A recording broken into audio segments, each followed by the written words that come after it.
So, thank you everybody for coming. I know that we're going to have people kind of pouring in over the next 5 minutes, but it is lovely to see you all. It has been a little while since our Capitalism is Racist event that happened in April or something like that.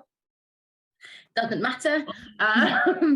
But we are back, and we're really looking forward to this event today, where we are going to be talking about decolonisation, a word that is thrown around a lot in the charity sector, particularly in international development. But we aren't quite sure that people know what they're talking about when they say decolonisation. So today I am joined yet again by the amazing Khadijah, who has gone off camera but does exist. And we're going to talk this through. But let me give you a little bit of background on BAME Online. I know that there are quite a few new faces in the audience today.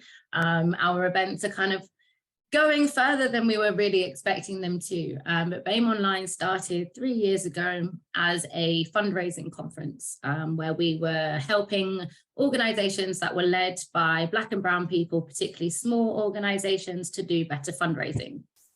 We were trying to support them to navigate kind of philanthropy and the funding structures in a way that wouldn't make them so reliant on trusts and foundations that we know have very little interest in dismantling the status quo and very little interest in seeing liberation for people of color. But what was a fundraising conference has grown into something so much bigger. BAME Online is now a home for radical learning in the charity sector, and Deej and I have been working together for the last couple of years to bring about a program of events, of art, of essays, and now of commissioned articles, exploring some of the key themes found in anti-racist literature and in anti-racist activism, because after doing anti-racist work in the charity sector, we learned pretty quickly that a lot of people are using a lot of words and not really kind of understanding what they mean in practice or actually what they mean in theory. So Deej and I have got together to kind of start debunking some of these words that are found a lot in the charity sector, kind of working out whether they are useful, what they actually mean, and how they can be applied to people's day-to-day work. Feel like that is pretty much everything. Have I missed anything? No, I think you've covered it all pretty much. Cool. Yeah, so I suppose we can get started. And all that is to kind of say from me, and usually how we do this, I have a sort of like presentation or a sort of long-winded monologue where I basically grapple with a lot of things and kind of take us from a historical moment to the present.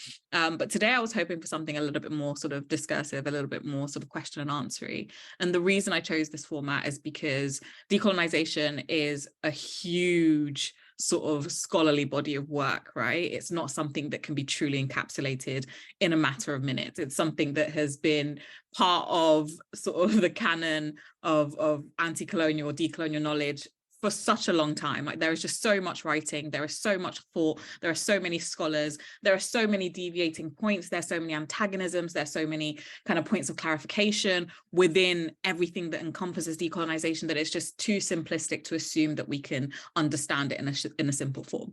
And that critique is also something that can be leveraged against the charity sector, is that they have taken, and you know, there are lots of sectors that do this too, they've taken what is this huge, not only conceptual, but practical and theoretical piece of work, piece of knowledge, piece of activism, resistance, all of these things, and have turned it into a buzzword.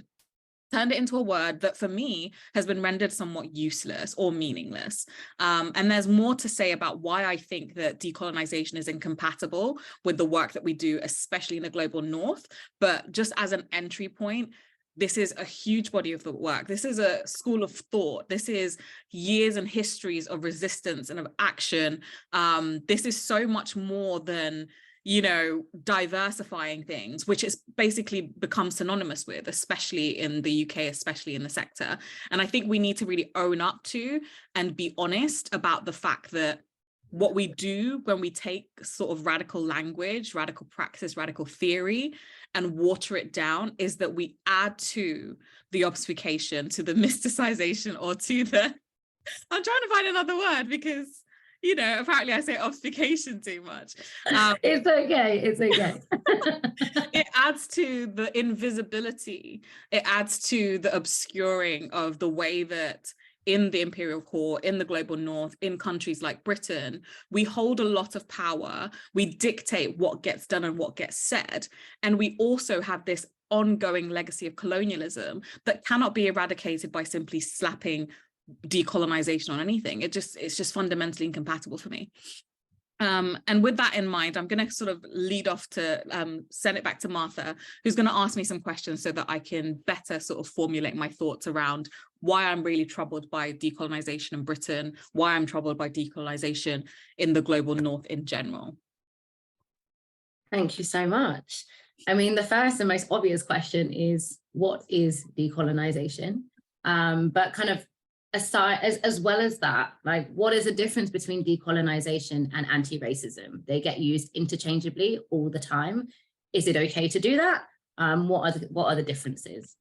So I'm going to answer this question in a really kind of odd way. This is kind of how I answer questions. So decolonization and anti-racism are suffering from the same malady, insofar as decolonization has been rendered this kind of useless concept in the West, as has anti-racism to a degree, right? Decolonization and anti-racism are a form of radical praxis, radical knowledge building, radical theorization on the world. Anti-racism and decolonization are inherently anti-imperialist, but in the context of how we use anti-racism, in the context of how we use decolonization in the global north, we seem to have disentangled it from these radical roots. We seem to not even talk about imperialism at all. And that's where they are similar, insofar as they've been rendered sort of meaningless in the same kinds of ways. I think decolonization and anti-racism go hand in hand, right? They go hand in hand because they necessitate the recognition of the historical conditions that not only produce racism, but that produce colonialism, that produced the differential kind of processes of racial capitalism. So that's where I see the question, how the question needs to be thought of, is that they work hand in hand. Anti-racist movements in their inception were necessarily anti-colonial movements, as such are necessarily decolonial movements. And the disentangling of the two, the de-radicalization of the two, is the problem in what we're seeing now. Yeah, and I think that goes back to, I was rereading Race to the Bottom, Reclaiming Anti-Racism recently, and they were talking about kind of, you know, the professionalized anti-racists who actually are really kind of devoid from talking about capitalism, imperialism, and it becomes, as you said, kind of pushing into that diversity and inclusion place that, yeah, we don't necessarily want to be in. So explain to me a little bit about kind of what colonization is then, for people who may not know. I hope people know. I hope people know. But colonization is a multifaceted entity, right? It was, and it can be understood in various fronts. So there's not just one type of colonization, which is really important. On the sort of simplistic level, we're talking about domination of another sort of state, domination of indigenous people, oftentimes by a country or oftentimes by a nation in Europe. But what I think is fundamentally important about colonization, and to understand it, is that not only does it operate on these multiple fronts, like ideologically, like, you know, materially, like the extraction of resources, the creation of different racial kind of categories and, you know, categories of exclusion, creating the conditions of exploitation, but the kind of colonial logics differ depending on the colonial ruler, right? So France's colonial mechanisms versus Portugal's colonial mechanisms versus Britain's colonial mechanisms were somewhat different in lots of different ways. And a really good way we can think about that is looking at the works of someone like Frantz Fanon, who talks about the conditions of kind of French colonialism in different ways. He looks at Algeria, he looks at his hometown of Martinique, his home country of Martinique. If you look at, for example, Kwame Nkrumah, who talks specifically about the colonial conditions in like Ghana and how the British Empire works in those colonial conditions. When you look at works on, you know, India and colonialism in India, you see the way that Britain, Portugal, you know, the Dutch, all of these different kind of European empires had different systems and different logics through which they engaged in colonialism, which means that colonialism might look different in lots of different places. But the fundamental principle, the fundamental goal is that system of domination, is the creation of systems through which we can extract and exploit. It is that theft of resources. It is that continuous legacy of creating people who are oppressed and repressed in such a way that Britain, the global north, is able to still maintain its power. Thank you. That's really helpful. And it makes me think a little bit about, I know you talk about miscegenation. Is it miscegenation? Anti-miscegenation laws, right? yeah. And what I didn't realize was that some colonial powers, right, okay, like we're actually going to breed out the blackness through kind of, racial mixing. And some were like, absolutely not. We will keep people, keep whiteness as pure as possible. And that was kind of really helpful for me thinking about actually like this is similar goal, totally different tactics. Absolutely. Yeah, definitely. It is still like and this is the thing, the conditions through which these sort of genocidal logics of colonialism are operationalized can look different, right? The attempt to breed out blackness in the context of places like Latin America, which we now look at and we go, oh, Latin America is so diverse, you've got so much racial mixing there, but actually these conditions were brought about through genuinely violent means, right? It wasn't happy couples, deciding that they wanted a racially mixed utopia. It was brutalization, it was rape, it was genocide, it was the eradication of populations that weren't desirable, and that intentional violent form of coercive kind of not only relationships but actual brutality in the form of rape.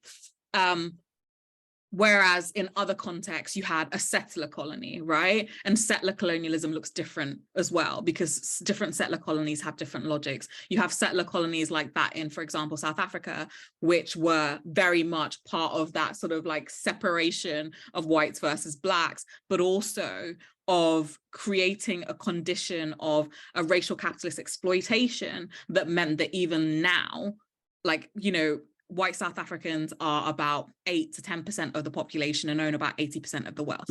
Like, this is how we need to understand how colonialism has lots of these different logics. So in that sort of realm of thinking, decolonization also looks different in lots of different contexts.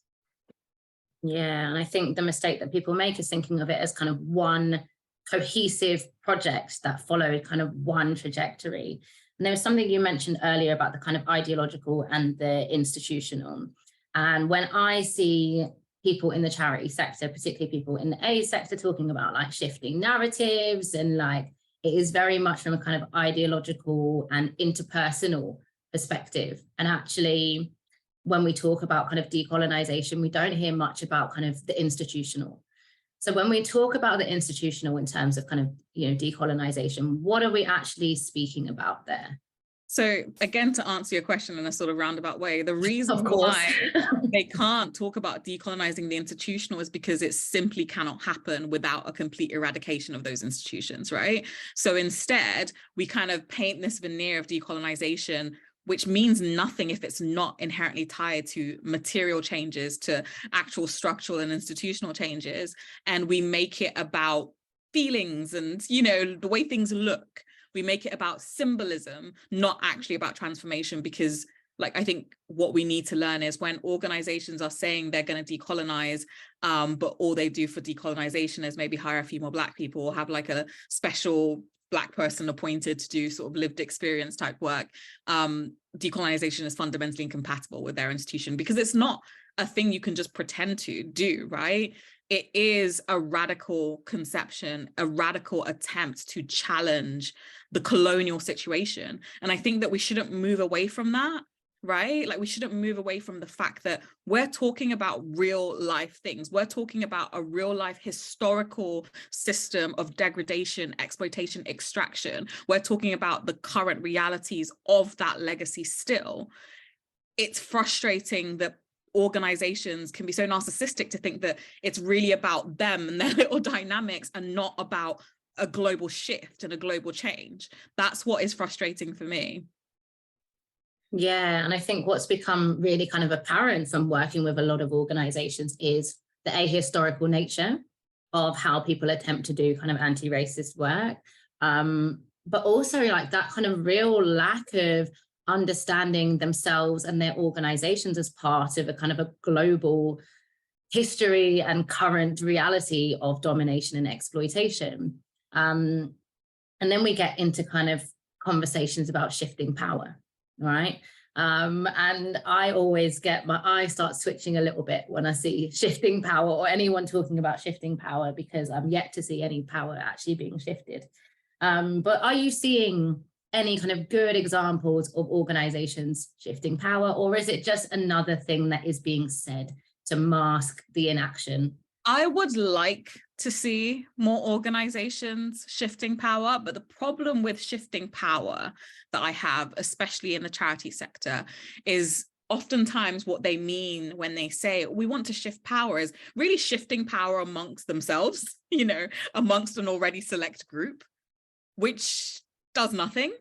If you're really wanting to think about shifting power, and here I hope that shifting power means understanding the differential power, understanding your ability in an organization to accumulate power, especially when you're in a senior leadership, understanding the fact that you exist in a nation, that it only exists, that you live the life you live because of the conditions of history that have been predicated on the exploitation, on the oftentimes mass killing of lots of people, then you're not really shifting power to me, right? Unless you're having a real conversation about the fact that being located in an empire conscripts you to some degree to what is happening in the global south, then you're not really shifting power.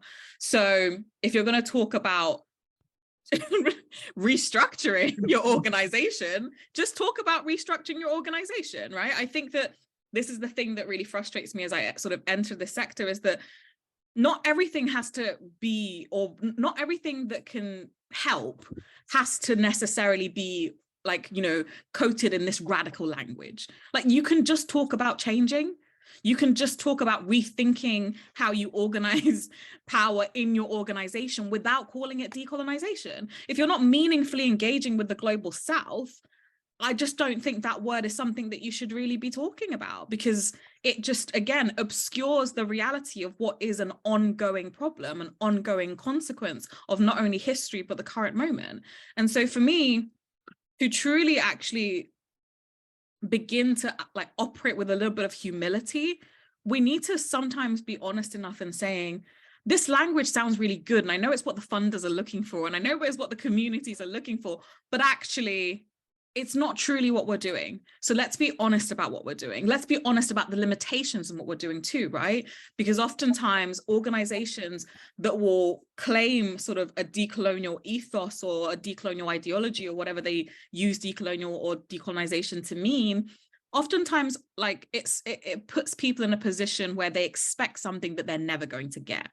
Right? If you're a person of color, if you're an organizer from the global south, if you're someone from a marginalized community, when you see decolonization, you come in with a particular expectation.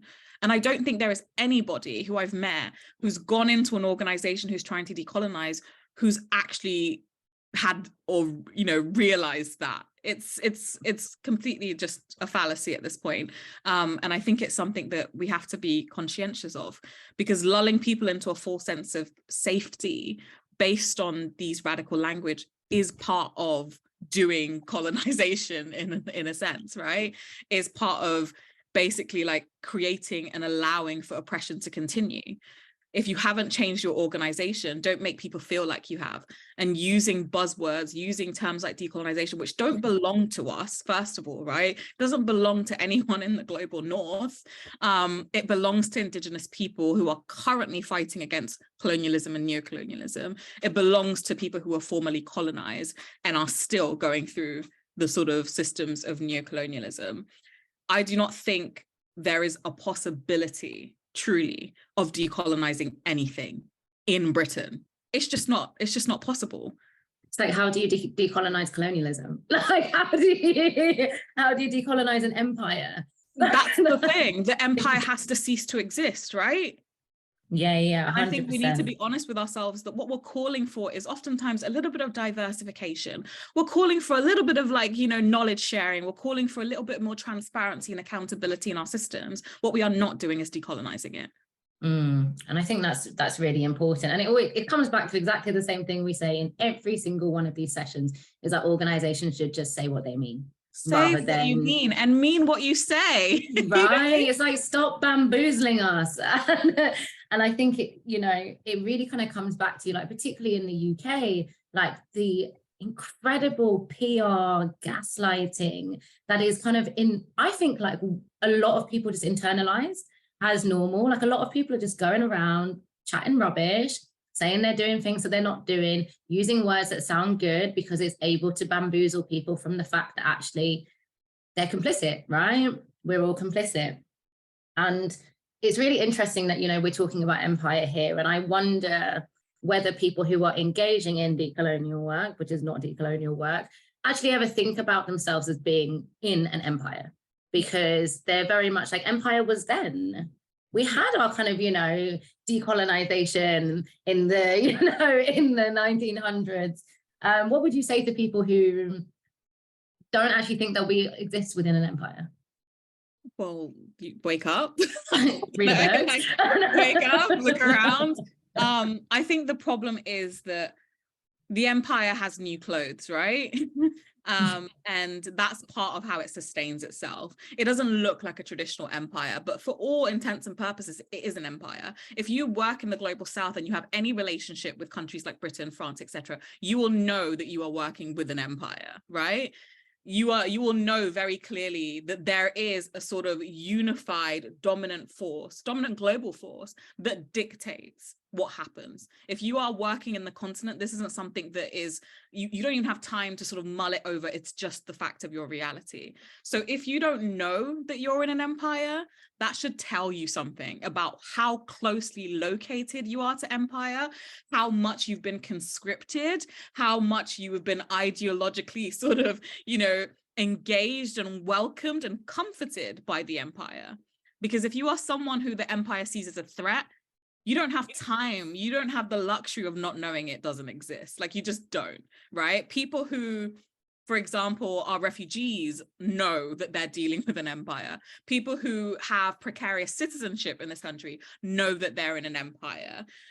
People who've lived in the global south and have tried to move here know that they're in an empire. And people who have to engage with us know we're engaging with an empire. Not only a historical one, but a continuous one. An empire that is degrading, I would argue, right? The empire has new clothes, but the clothes are falling apart.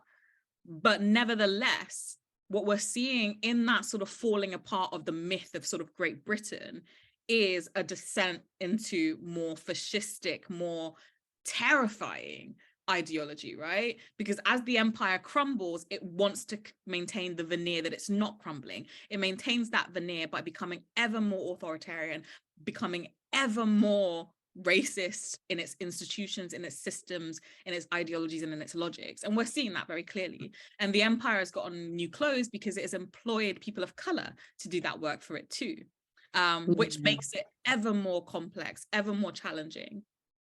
Yeah, and I think it is, people don't make that connect between like the cost of living crisis that we're experiencing right now, our kind of authoritarian Tory government, and empire. And that's why I like the work of Khadijah Karam, who talks a lot about kind of, boomerang theory and it all coming back to roost. But I'm keen to know kind of your personal journey around kind of decolonization, because as I was reflecting, I was a little bit like, phew, I'm glad that I've never positioned myself as an expert in decolonization. I never say that my work is decolonial, because again, like, I don't really feel like I have the right to, and I probably didn't know enough about decolonization to even like confidently say that. But you were once Khadijah, the decolonial scholar, and you are no longer. Why did you shift from kind of naming that as part of your work? So my work is still very much inspired by the work specifically of writers, of thinkers, of philosophers, of activists in the global south, and their conceptions and their visions for what the world can and should look like, and the ways in which they try to resist, right? But ultimately, I had to reckon with the fact that even though I'm engaging with that work, I exist and I'm located in the belly of the beast. I am willingly and unwillingly conscripted into serving empire. Just my passport alone, what that materially provides me, the consequences of having that passport means that I am a citizen of empire, right? It's not something I want to be and something I'm actively trying to find my way out of, but I am. And that comes with a lot of power. That comes with the power also to obscure.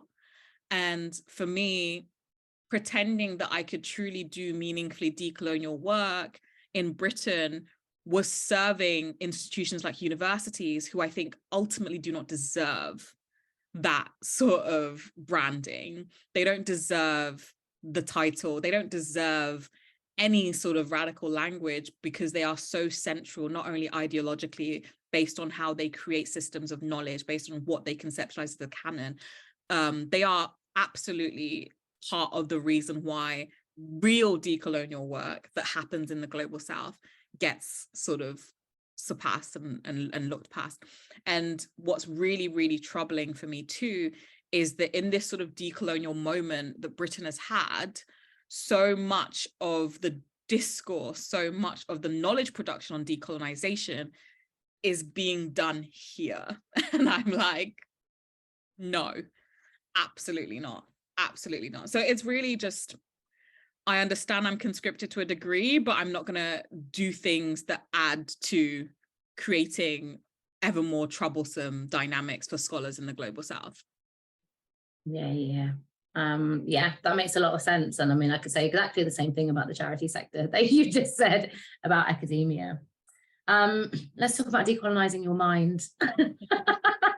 I already am giggling kind of saying this, because I think when people kind of think about decolonization, that is where they're thinking in terms of the kind of ideologies, and particularly, when people change your reading list, or follow different people from the global South on Twitter, and then you will have a decolonized mind.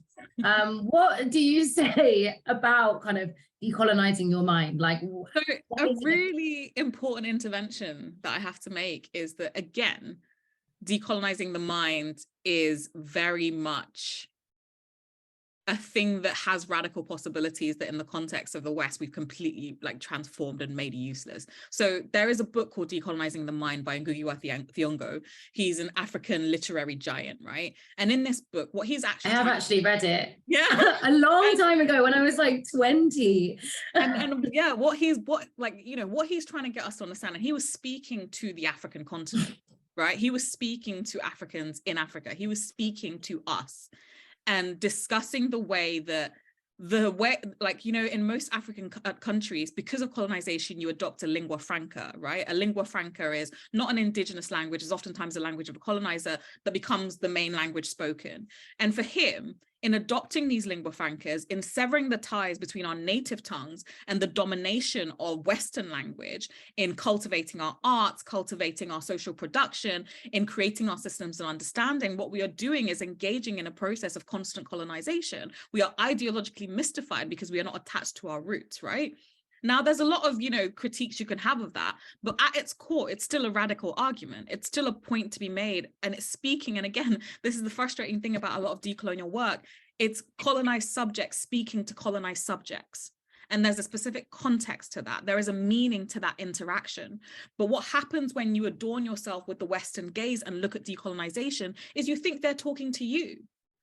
And so you'll take, and we can say similar things with self-care, right? Something that is about radical praxis for the sake of community survival becomes bath bombs and massages.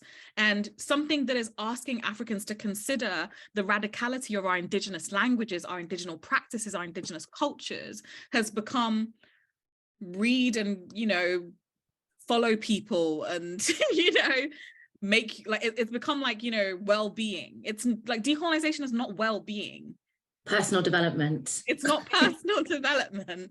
It is a truly radical praxis that engages all levels of our consciousness, understanding that our consciousness is inherently tied to our materiality too. Great answer. I feel like that kind of answers the question around kind of decolonization being used as a metaphor. But I'd love for you to reflect a little bit on that. We see that coming out quite a lot in the online discourse. What does it mean? It's really interesting. Decolonization is not a metaphor. It was a paper written by Tuck and Yang. And it became really, really popular because everyone's but I don't think people read read the thing. They just took the decolonization is not a metaphor and like it's catchy, and so they ran with it. But this is me. I did not read the thing. I was like, dude, read it for me. What Tuck and Yang were trying to get us to think about is how, again, this decolonial moment is becoming ever sort of extracted and differentiated and separated from materiality of Indigenous lives, and specifically the need to reclaim land, right? How land colonization is a central material sort of grounds through which the battle for decolonization needs to be fought. And that's quite important. And it's just been rendered like decolonization is not a metaphor. And it's like, yeah, because for Indigenous people, the ongoing ecological crisis, the ongoing theft of land, the displacement that is part of colonialism, racial capitalism, systems of domination on a global scale needs to be taken seriously. And we cannot repair, we cannot decolonize unless we actually engage in a process that respects Indigenous claims to land, that respects Indigenous ecologies, the way Indigenous people take care and their relationship with the land, and that is steadfast in challenging private accumulation of land resources. And private accumulation of land resources is one of the most fundamental tenets of colonization, right? They took over land, they still own land, right? Land that is used for the creation of resources, land that is used for agriculture, land that we all benefit from, can only exist because it was taken, because people were quite literally eradicated and displaced. And again, that's for me why any meaningful conversation about decolonization in the global north amongst global north scholars is actually something to be ashamed of. We should be ashamed, right? That we've taken something that is really the real life consequences of people's lives and we've made it read more Fanon. Like everyone should read more Fanon, but even Fanon will tell you that reading him more is not what he's talking about when he's talking about decolonization, like fundamentally not, right? We've made something that is truly about the survival of people who face violences we cannot imagine, and made it about reading lists and, you know, curriculums, which are all positive actions, but they're not decolonization, right? We can't decolonize the curriculum. Like, that's quite ridiculous. We can diversify the curriculum. And when we say we're decolonizing the curriculum, oftentimes what we're doing is diversifying it. We can try and engage in more radical praxis, right? We can make little small attempts, but to embody this work as more radical than what is currently going on in the global south is really like, we should hold our head in shame. And that's why I don't call myself a decolonial scholar, because it's something quite embarrassing, right? Because I haven't for a long time in my work meaningfully engaged with the global south. If my thesis was about the global south, if I was there now with Indigenous communities, sure, but I can't sit here reading French philosophers and reading, you know, old texts and claim what I'm doing is decolonial. Yeah. I think this kind of leads quite nicely onto a question from Khadijah, which is about kind of to what extent we are conscripted as people of color into empire as opposed to being colonized subjects. And actually, when you were talking about global north scholars talking to each other about decolonization, should they not be speaking to each other about conscription into empire? Oh yeah, that's exactly my point. I think that, you know, the conversation should be, if we're talking and taking decolonization seriously in the imperial core, is how we are all conscripted and how we're fighting against this. And there's this really amazing quote by Fred Moten, which I think about all the time as an academic. And it was actually the thing that made me go, drop the decolonial, like, we are fugitives, right? And we can say we're fugitives because we are conscripted, but we are not willing. And that's how I like to think about myself in academia. How I think about the work that I do is really doing fugitive work to the best of my ability, knowing that I'm limited, but I'm truly trying to run away. Like, we're truly trying to run away, right? We're trying to find moments of resistance. We're also engaging in disruption on small levels. And that work is valuable, right? That work is valuable. Anything we can take, any way we can take power and give it elsewhere, disrupt power, chip at the machinery that is a global system of oppression, that is work that we should be doing. But we also have to be honest about how we're conscripted. And the first battle for us is being aware of what conscripts us, how we're conscripted, and disengaging from that, right? Saying, okay, I recognize that by doing this, I'm allowing this to happen. this is something that is sustaining empire, I'm going to not do this, actually. And it is as simple as saying, let the radical language belong to those who are doing radical praxis. It's as simple as being honest. I know it's not cool to say you're doing diversity work, but very often we're doing diversity work. I know it's not cool to say that you're very limited, that, you know, the work that you're doing is really trying to help communities in the best of your ability. Just be honest about that, because we are incredibly limited, right? There is very little decisions we make here that hasn't already been predicated on exploitation, right? Like isn't already predicated on colonization. That's just the nature of being a citizenship and empire. There's so much there, and I feel like, you know, I can already feel the charity sector panicking about, oh, we can't use these radical words, we can't make our work sound more kind of, you know, revolutionary than it is. And it's kind of making me giggle a little bit at the same time as that, you know, I can kind of see how charities can't cope with critique. So instead of being like, okay, we're doing diversity work and people saying that's not enough, okay, we're going to take it to the next level. They're like, okay, well, actually, we're doing decolonial work. It's like, stop lying. Stop lying. You know, and it's frustrating. I think the frustration is the way that now, when you Google decolonization, you get a bunch of organizations in the global north that aren't doing decolonization, whereas before, the decolonial praxis was very much an ownership of Indigenous people. And I think that we have a lot to own up to. Those of us who were championing decolonizing the university, I am guilty, have a lot to own up to, because there is a way of engaging with Indigenous knowledge. There is a way of engaging in decolonial knowledge, but we can say we're engaging without claiming that we're doing the entire process of decolonization. Like, we just need to stop. Like, please.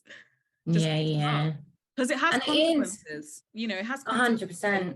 I remember something I learned actually from a friend of mine who does work in the global south, and this was about intersectionality, but also decolonization, is that when especially Western funders get attached to a concept that they think is radical, they expect all work now to use that language. And that limits, that oftentimes excludes, especially people in the global south, in a way that should be really concerning to us. So what she said was, it's really frustrating because we do decolonial work. Like, we cannot help but do decolonial work because we are currently colonized subjects. Yet when we're applying for funding, they want us to be intersectional. They want us to explain how we're applying a Western intersectional framework. They want us to explain how we're applying a Western decolonial framework, which is incompatible with the work that we do. And the work that we do is the truly decolonial work. And so how do we, in our attachments to these terminologies, create crisis of exclusion, right? Create crisis of exclusion for people who are doing the work. And it's part of how we kind of intellectualize these concepts to a degree that they become inaccessible to the communities that founded them. That should trouble us, and it should trouble funders. It should trouble those working in the charity sector, because this is actually the consequences of our actions. This is the consequences of our actions, is saying everyone has to do decolonization, and then we decide what decolonization means, and then they have to explain to us how they're doing decolonization. Well, they colonized decolonization. Colonized decolonization, quite literally. I mean, it's amazing. Like, it's actually like boggles the mind. And actually something you were talking about with the funders is making me think quite a lot about this kind of new push in funding to like fund radical imagination, fund emergent stuff. And actually it's white, rich, cis-het funders who are deciding what imagination is, and who are saying to Black-led organizations, your work is not imaginative enough. Your work that is meeting immediate needs is not imaginative enough. And I don't find it shocking, but the audacity, you know, is like, it takes my breath away a lot of the time. I I've got a few more questions for you, and then we've got quite a few questions in the chat, which are pretty good as well. But this is a difficult one, and you kind of touched on it a little bit when you're talking about kind of decolonization not being a metaphor. And I know you have shared your 4 R's before, but I would love to know from you, radical imagination, what would a decolonized world look like? A decolonized world for me would be a world in which the current very real global divide between the North and the South, if you want to call it that, between the imperial core and the peripheries, ceases to exist. It is a world whereby African nations have their resources returned, colonized nations have their resources returned, and the exploitative relationship and the conditions of those exploitative relationships end, right? It is a world that I can't even begin to imagine, because systems are so much designed to keep it as is, and in fact make it worse. It's incredibly, incredibly, incredibly frustrating. And honestly, I think that to survive what is perhaps going to be ecological crisis, we have to very much act now. We have to look at communities of resistance and be led by them. We have to look at communities of resistance and walk side by sides with them. We can't continue, especially in the charity sector, who, you know, we come here because we're altruistic, we want to change the world, we want things to improve, and then be stuck using the same old systems that have the same consequences. And like, if things haven't changed for 400 years since, like, if we want to say since missionaryism started, then surely we need to do something more radical. But the point is that we can't do something more radical, because charity in and of itself is both an ideological and material functioning of colonialism, and has been historically and will be, right? That was our inception. And we've become much better at obscuring the relationship between the global North and the global South, obscuring the relationship between poor communities and wealthy communities. But we do that work, right? And like I always say, if you're working in a charity sector, if you're working for an organization that has a specific mission, your job truly is to make yourself obsolete, right? The point is that your organization shouldn't exist in 20 years' time. You should have created systems that mean that the problem that you're trying to tackle is able to flourish without you. And if you're still holding on to your role, if you're still holding on to your organization, if you're still holding on to this work, you're not creating systems that are effective enough for change. You are putting plasters over huge wounds, right? And we need to think about that. And we need to think about how we radically transform organizationally in the first instance, personally, culturally, like institutionally, to actually live what our true mission is, right? The transformation of the world for the better. Like, we have to really think about that. So what would you say to someone, this is my final question, what would you say to somebody who is watching this and is thinking, I don't have any power in my organization, I don't really know what to do, I feel, powerless. Yeah. Where would you say that they should start, and where would you like them to end? Unemployed in the charity sector. I think, and I always say this, right? Systems work really hard. Things like colonization, things like empire, things like racial capitalism, these systems of oppression that exist work really hard to ideologically make us feel powerless. They work really hard to make themselves seem natural, or to make themselves seem insurmountable. That is a fallacy. If something was natural, it wouldn't work so hard to continue to try and convince you that it was natural. If you were truly powerless, there wouldn't be systems that continuously are trying to ideologically tell you that you are powerless. And that is something that you should hold, right? Like, why do I feel powerless? What is it about this world that is making me feel powerless? And working cooperatively with people is such a great way of starting to understand your power. It can feel oftentimes when you work in organizations that you're on an island, but when you start to talk, when you start to build community, when you start to build a vision for what you actually want to happen, you can oftentimes get people on board. You can oftentimes find people who are willing to be your co-conspirators, who also feel the same. And so never buy into this lie of neoliberalism that all we are these individuals detached from anyone else. We need community, and community is inherently transformative. And that's what grounds me. I have a wonderful community of people who, when I'm at my absolute lowest, pick me back up, you know, who surround me with the possibilities, who remind me of the possibilities and what we want from the world. And because we have that imagination, because we have that ability to imagine, you surely have to believe that we have the ability to make it possible. That's a lovely place to end it. Very aspirational. I'm like, I feel really warm. I'm like, yeah, we can fucking do this. But I wouldn't, you know, be doing this work if I didn't believe this, if I didn't believe that something was possible. And in our lifetime, I'm going to keep saying that, like in our lifetime. Truly. Let's get to the questions. We've got quite a few. Some of them are really funny and I'm really excited to ask them. But let's start with the first question from Kevin Buckle, which says, some Caribbean countries will be planning to cut off their ties with the Commonwealth. Barbados was the first. Is it a step towards decolonisation of the Caribbean countries? I think absolutely, but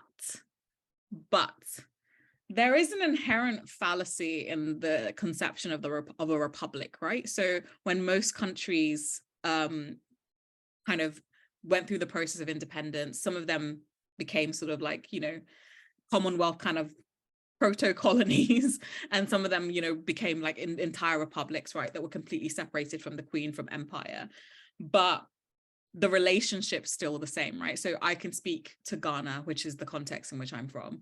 Ghana is a republic for all intents and purposes, right? The Queen is not our head of state. However, the systems that exist in Ghana, the way that neo-colonialism is so interwoven into the systems of Ghana, mean that there are still the present concerns of forms of colonization that are obscured.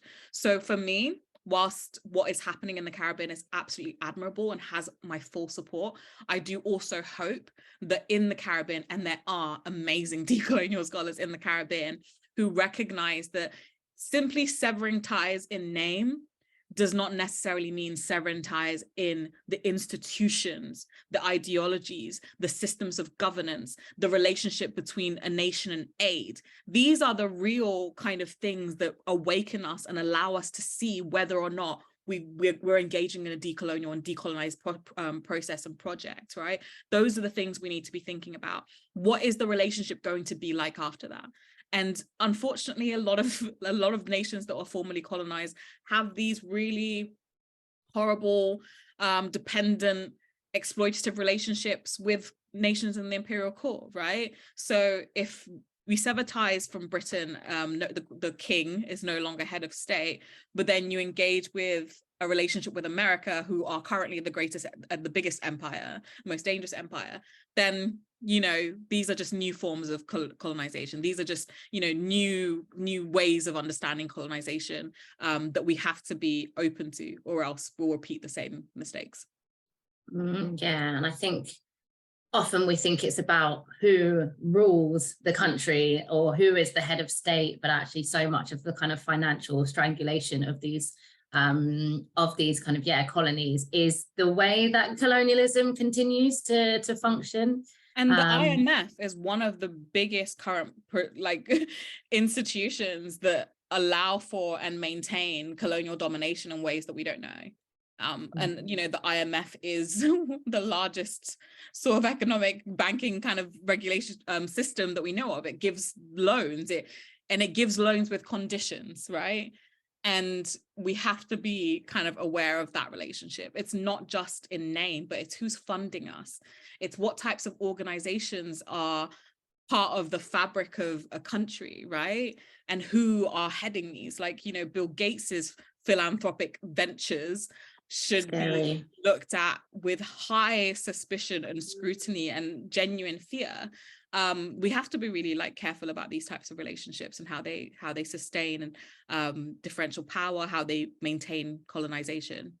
And you can kind of think of that in the same way as kind of, you know, the logics in the charity sector. People are like, this is the work that we're doing. Okay, who funds it?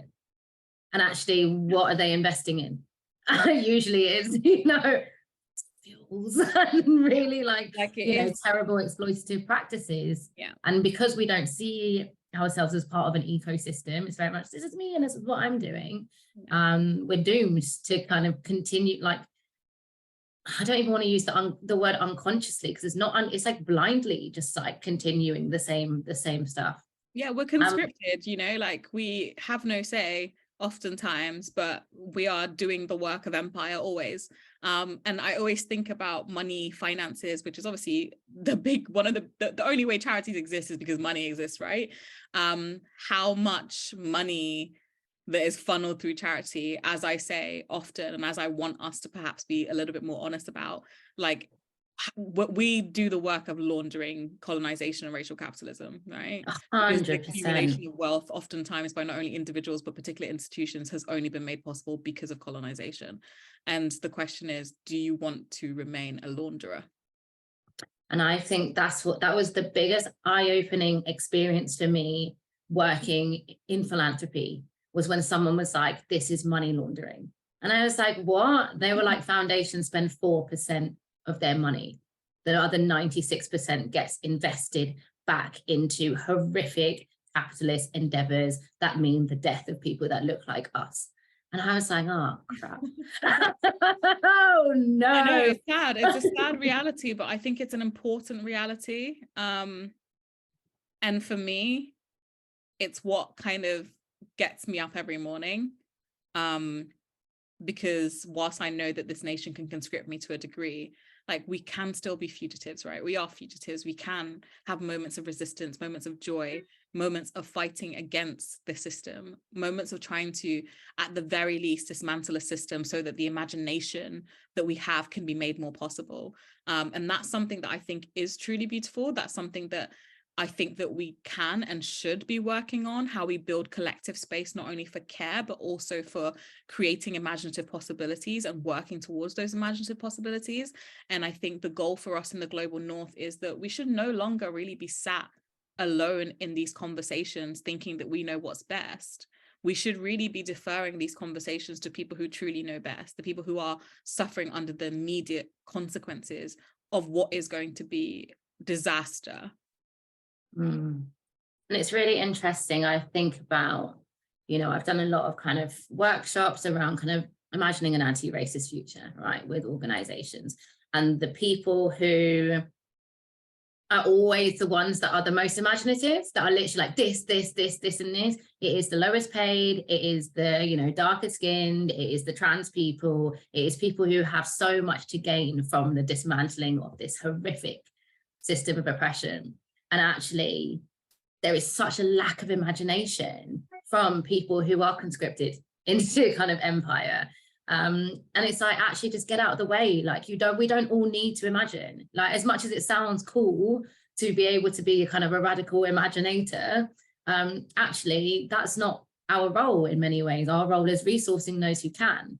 Right. Yeah. And I think that's what's been really kind of pivotal for me, thinking about what it is that we do at JMB and at BAME Online, is actually thinking about how do we shift that resource to allow the right people to imagine and the right people to start kind of creating. We're not quite there yet with that. There's a question here from Kevin, just because I've seen it popped up. Or do you have another list of questions? I have a whole list. Okay. We've done one question from Kevin already. Kevin's got 2 questions. But this is an anonymous question from an anonymous person who is asking about their POC friend that is definitely not them, who is really into white guys. And they're keen for you to talk about decolonizing desire. What are your thoughts on that? Oh God, this is a thing too, right? Like, I read too much. So all these little buzzwords, I've actually read the things that they're about. So decolonizing desire has become another buzzword, but it's actually a really good text by a person called Sahadi Crooks, who is engaging in like the psychoanalysis of desire and sexual desire, and, you know, the dynamics of raciality within that. And, you know, Fanon talks about sort of like sexual desire and, you know, the coloniality of desire in a chapter in his text. But like, leave that stuff to the psychoanalysts, like leave that stuff to us. I know that, again, like things like psychoanalyzing oneself have become popular, but these are, again, complex things that we're dealing with as we talk about, you know, a whole schema of sexual politics, a whole schema of racial politics of desire. And it's actually a way more complicated conversation than is being had you know, with someone going, oh, I date too many white men, I need to rethink that. It's like some things that do with yourself in your room. Not everything needs to become discourse. Not I truly mean that, you know, like not every discussion is radical enough for it to deserve, you know, like a freaking thesis on it. I think Surviving Society podcast did a little bit on kind of anti-racism and desire, so that's a place to go. It was quite interesting. I enjoyed it. Okay, the next question is from Yasmin Begum, who says, in your opinion, this is a really in-depth question, what does colonisation mean in Wales and for the Welsh language, where the BAME population has quadrupled in the last 30 years? Do you know what? There are some questions that are out of my depth and out of my, you know, knowledge pool. And is this one of them? A little bit controversially, I think that when we're talking about the global South and the conditions of the global South, like that is my focus when I'm talking about decolonization. If there are conversations to be had about, you know, Scottish independence, Welsh independence, always supportive of that, but like I'm talking about, like, you're also in the imperial court. Do you know what I mean? Like you're also in the imperial court. And there are local action that I'm really supportive of, the expansion of, you know, the Welsh language, the return to using Welsh terminology and Welsh naming, all great things. But, you know, like we're talking about the global South, you're in the imperial court. So that is not the conversation I'm engaged in. And what was the last bit of that question? Which was where the BAME population has quadrupled in the last 30 years. Yeah, so is that like a bad thing? No, I don't think so. I mean, I personally cannot answer this question in the slightest, like not even like a single. Yeah, I mean, I think I'm struggling with the question. I mean, I do not think, and I'll say that unequivocally, that sort of the action in Scotland, the action in Wales should necessarily be called decolonization. It is not. Different histories, different systems. I think that in terms of the growth of Black populations in Wales, POC, you know, communities in Wales, I'm struggling to see the relationship between that and like sort of language. Yasmin's here. Yeah, Yasmin, please, if you could ask your question, because I'm getting a bit. Basically, right, I'm Welsh Pakistani, I'm 7th gen Cardiffian. Cardiff is home to the oldest continuous Black community in the United Kingdom. Marcus Garvey lived there, organised there. We had many Black communist groups who were there. So I'm really interested in how white Welsh communities appropriate this discourse of decolonisation as a minoritised ethnic white community after the Welsh Language Act, because the Welsh Parliament is in the Docklands, which is home to the oldest continuous Black community in Britain, where race riots took place 100 years ago, but there's never been a Black woman elected. So I'm really interested in, do we talk more about anti-imperialism and its relevance maybe in the UK? Is like Britishness used as a synonym for Englishness? Because like as a Welsh person, it's like we resist the neo-imperialism of the British state as a multi-generational Black, Asian, minority ethnic community that's been here for 150 years. But we also resist devolution. And I think that because of devolution, we're seeing like a splitting of anti-racism movements across the United Kingdom.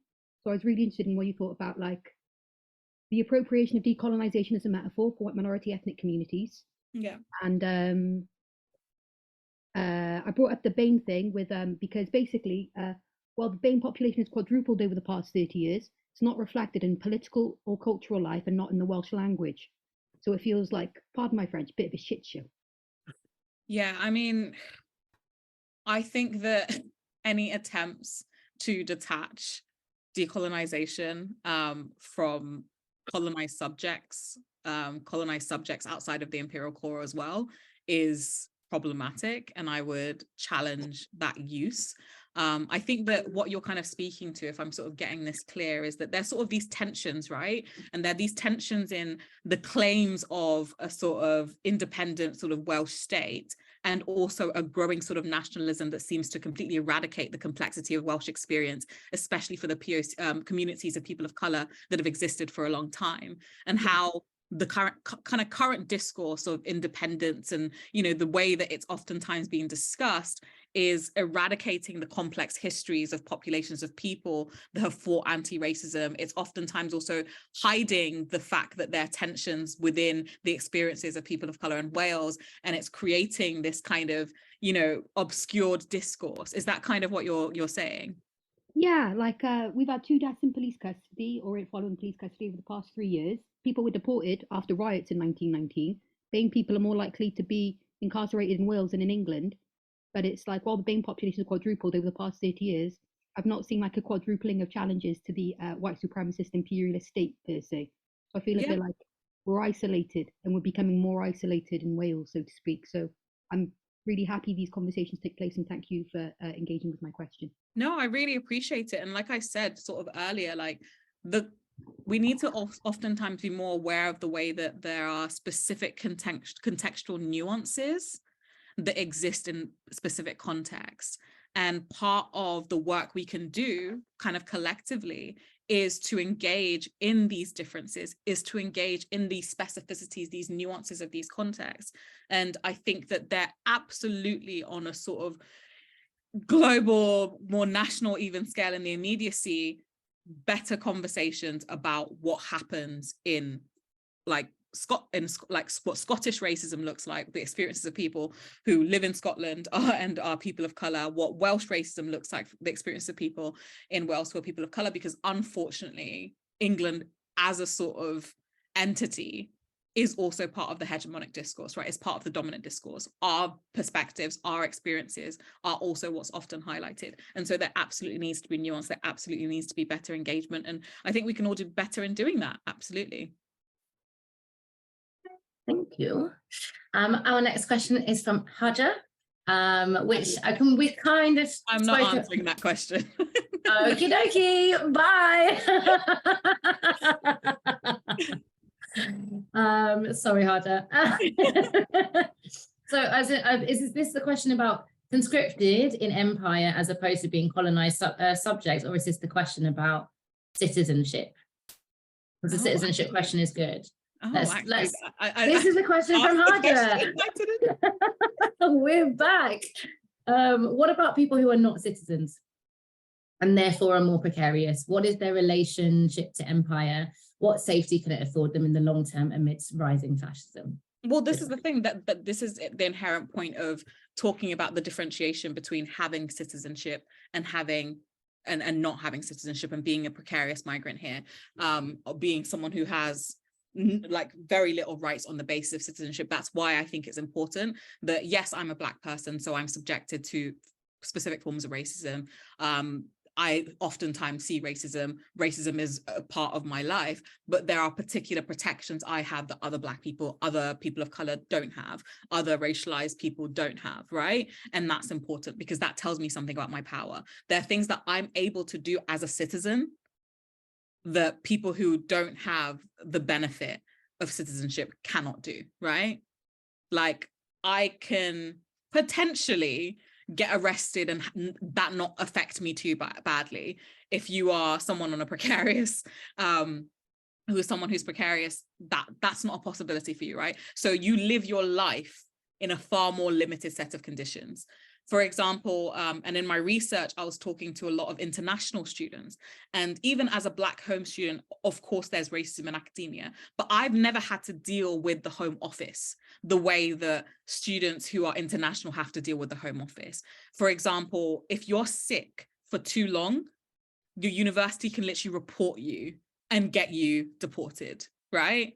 As a student, that won't happen to me. I actually get sick leave, right? In the context of like striking and laboring, there are so many precarious workers who cannot strike, right? Who cannot engage in direct action or industrial action because the conditions of their lives are very different to the conditions of ours and the conditions of mine. And so that is something to think about. That is something to understand, that these sorts of populations of people that are excluded from citizenship, that are like, they live a completely different life to us, right? Their experience of this nation is very different. The conditions of their existence are very different. And the conditions of their difference can teach us something about how this empire views the global South. based on how it treats these surplus populations it creates of exploited workers who have very little rights. Nice. Thank you, Deej. We have a question from Vishnu, and it's a paragraph, so I'm going to like trip over it, but let's go. This was an amazing talk. Thank you. Thank you so much, Vishnu. We appreciate that. Priya Gopal has argued that decolonization in Europe should be about self-understanding of what it means to be a geopolitical West. This is because the creation of the West in itself is a product of colonialism. Western universities can lead the increasingly vital task of historical self-understanding in the constituent polities and societies of the geopolitical West. I feel like I'm doing really well. Which is itself a creation of the colonial project and its imaginative geography. How do you respond to this, given your criticism of decolonization in the global North? My response is very much that it would be all good and well if that was truly what was happening in universities, right? If universities were in fact leading in this self-reflection of the distinction of power in the West. Universities are not doing that. Like, they are not, right? They are actively resistant to that type of work, because that type of work needs to also forces universities to consider the way that they are part of the system that allow for colonization to happen. I genuinely do not think this is the reality of universities, right? Universities are getting increasingly more fascistic, are getting increasingly more hostile to radical thought and radical ideas. Universities have never truly, especially universities in Britain, I don't know of a single university in Britain, even though I know amazing scholars in Britain. And there's a distinction here, right? Because the scholar is not the same as the university. The university is a system. It's its own geopolitical system in the context of Britain or the West writ large. They are not engaging meaningfully in work that challenges their canon. They're not engaging in work that challenges their engagement in pedagogy. They just absolutely are not. You can be lucky, and I have been so blessed and so lucky to meet scholars who are doing radical work regardless. But the university as a system, as an institution, is simply not concerned with that. You know, it's simply not concerned with that. And they just haven't. And that's the reality. And that, you know, in the conversation of why I decided to stop calling myself a decolonial scholar is because I came into academia bright-eyed, bushy-tailed, thinking I was going to change the world, because knowledge for me has always been the space through which transformation is made possible.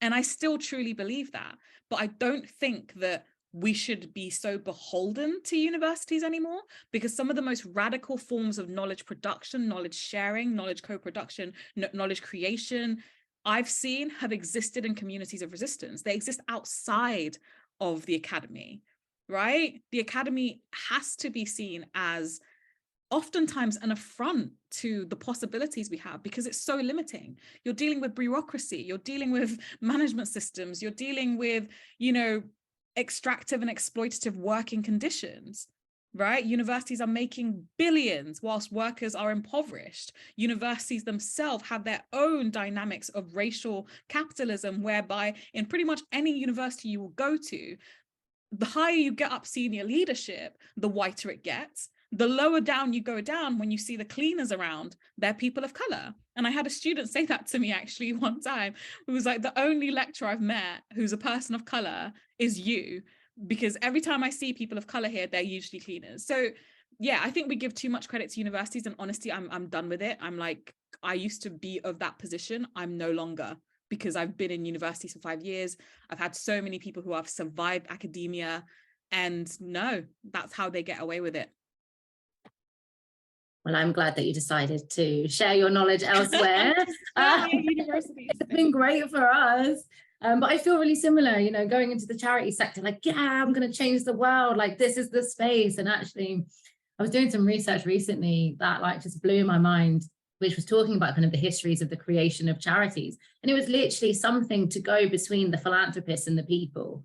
Like, that was literally it. Like, charities were literally made so that philanthropists did not have to engage with poor people. And for me, I was just like,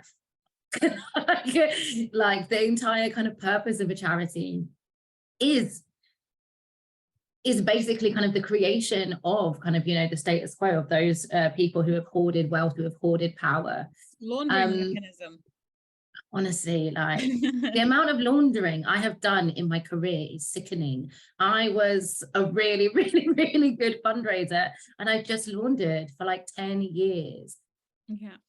But here's a good question from Maya, and I like questions like this. They say, I'm wondering what you both do when researching and actively fighting against collective forces of oppression, racism, capitalism, etc., when it feels especially overwhelming. Are there certain things that you do to find serenity when feelings of hopelessness become heavy? I don't know about you, Deej, but I've never felt hopeless. And I've actually never really felt overwhelmed. Oh God, I have like periods of absolute pessimism where like it's like doomsday levels of pessimism where I'm just like, everything is going wrong, nothing is going to be fixed. And honestly, I get out into the community. I look at things that are happening in the global south. I look at communities that are working in Britain that are resisting, especially those who are like, it's just, I have to wake myself up because I have too much power and too much privilege to pretend as if, you know, or to like become so overwhelmed that I become passive, right? Like passivity is genuinely a tool of also sort of eradicating radical action. And so I just have to remind myself that there is resistance, and there has been resistance, right? There's been resistance with less resources than we have right now, with less possibilities than we have right now, with less food, with less water, with no internet. People have resisted. And that history tells me something. I oftentimes also return to the radical action of people who've come before me. And that motivates me because I'm like, if they can do it with this few resources, I surely can do something with what I have and with the security I have in this state. Yeah. I'm totally with you. I'm not a pessimist. I'm absolutely deluded. Like I am completely and utterly deluded. I always have been. I have always thought that like myself and others together can make change. I led my first campaign when I was 11 years old and it was successful. Like, I'm just like, we're doing this. Let's get cracking. Let's go and do all of this. But I think you're right. Like some of the times when I felt not like hopeless, like, oh, this stuff is insurmountable, but hopeless more like, am I doing the right thing? Am I actually, you know, I guess I don't think that's a useful question either, like, because we can't kind of come back to, you know, being conscripted always.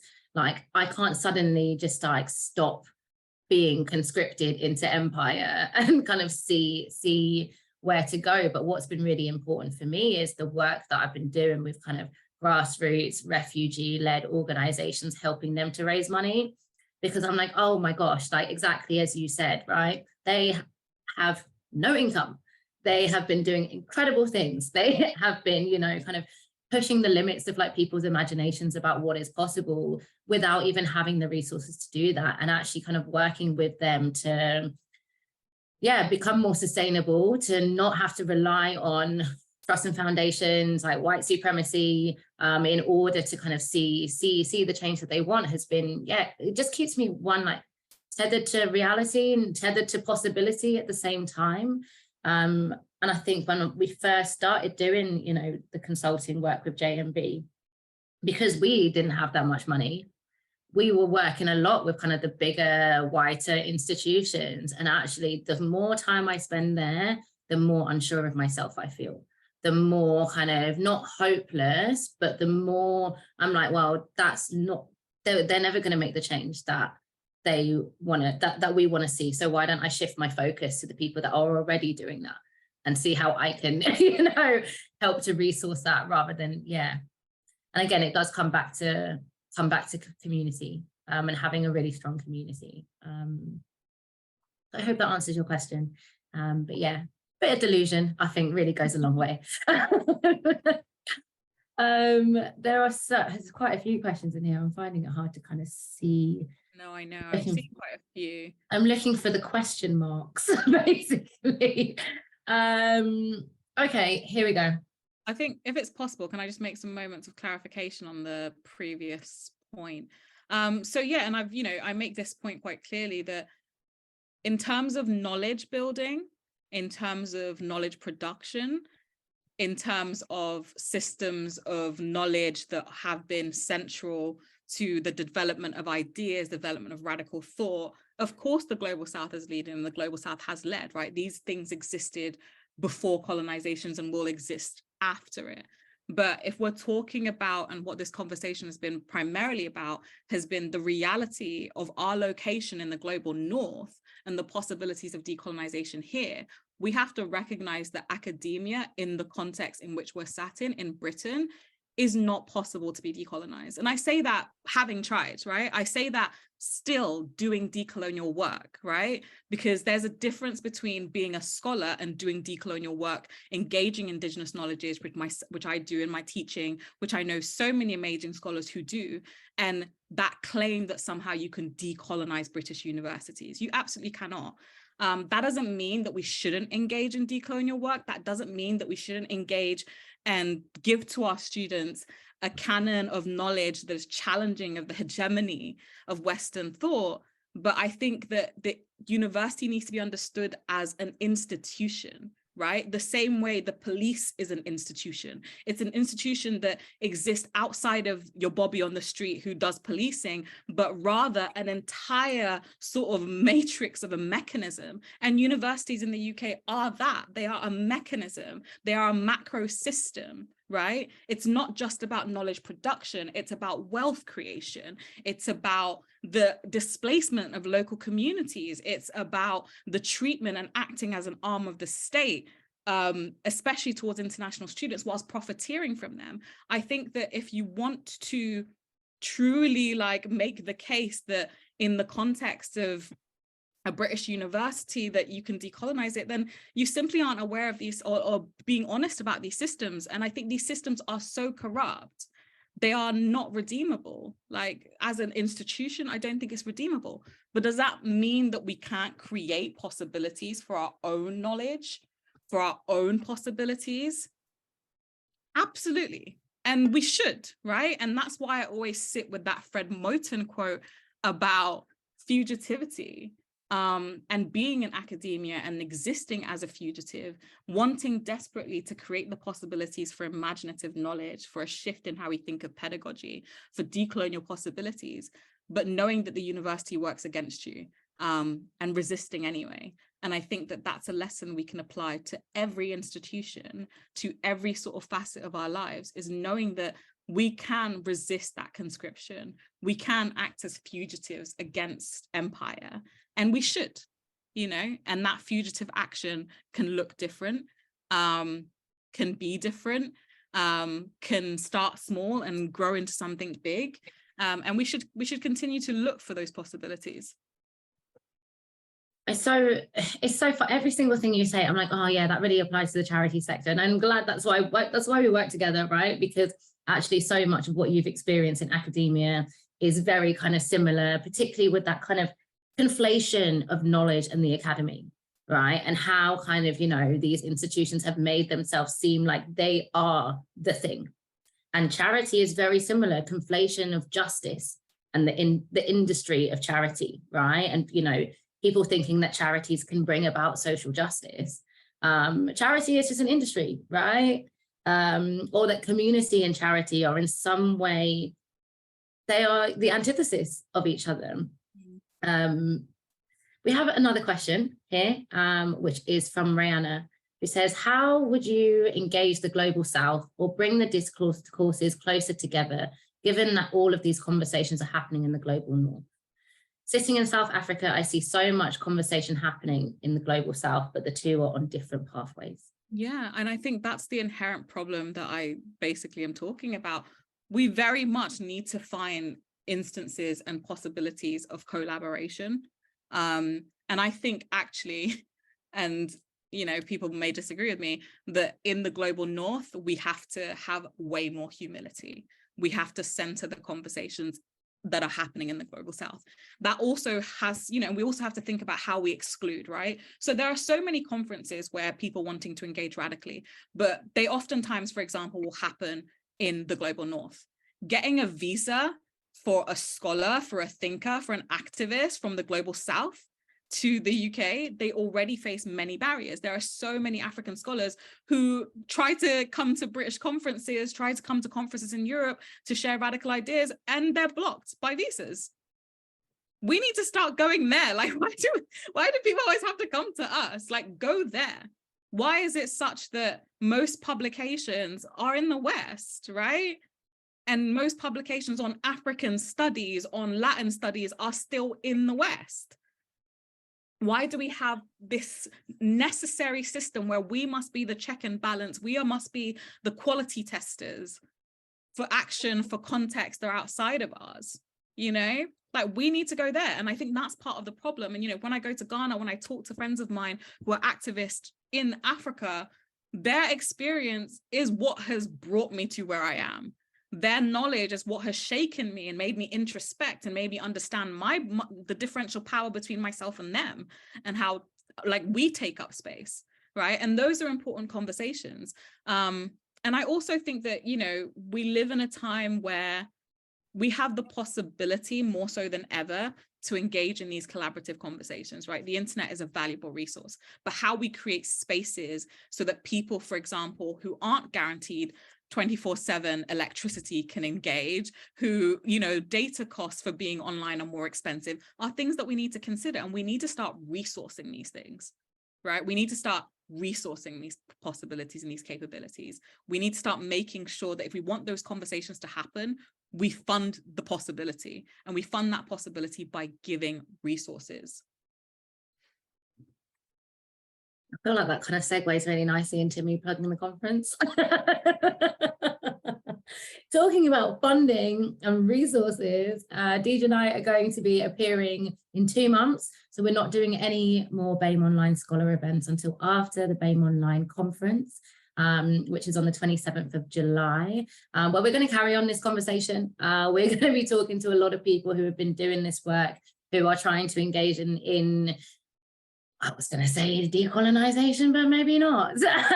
Trying to engage meaningfully with the global South, with Indigenous knowledges, with the also like internal politics of the colony that exist in places like Britain, where you have obviously formerly colonized subjects who migrated here, again, being excluded through kind of racialized and capitalistic logics. And that's why I said trying rather than doing. And it's okay to try, and it's okay to fail. And it's okay to get it wrong, and it's okay to rethink it. Like, that's kind of how we grow. 100%. I would say we're both big triers. We do, we fail often, my word. All the time. But we do it with grace, and we do it with joy, I think. I have put the link to get tickets to BAME Online Conference this year. The program is out on the ticket page, even though we're probably going to change it following our team meeting today. But watch the space. Thank you so much, everybody, for joining us yet again for BAME Online Scholar. I hope you had a really, really good time. We are going to be sending out the recording in the next couple of days. Give us a week maximum. But yeah, check out our YouTube channel for previous conversations around racial capitalism, privilege, all of the things, intersectionality. We've covered a lot. But Deej, any final words for our audience? No. Oh, wait, maybe. Read some scholars in the global South, please, and thank you. Latin America has a huge wealth of decolonial thought. African scholars are producing so much decolonial thought. Also in the newsletter, I'll try and compile some excellent work for people to read. Please do engage. Yeah. Amazing. My final words is, I hope everyone has a nice evening. It was nice to see you all. And yeah, thank you for joining. And we will see you at the conference on the 27th of July. Thank you, everybody. Thank you. Good night.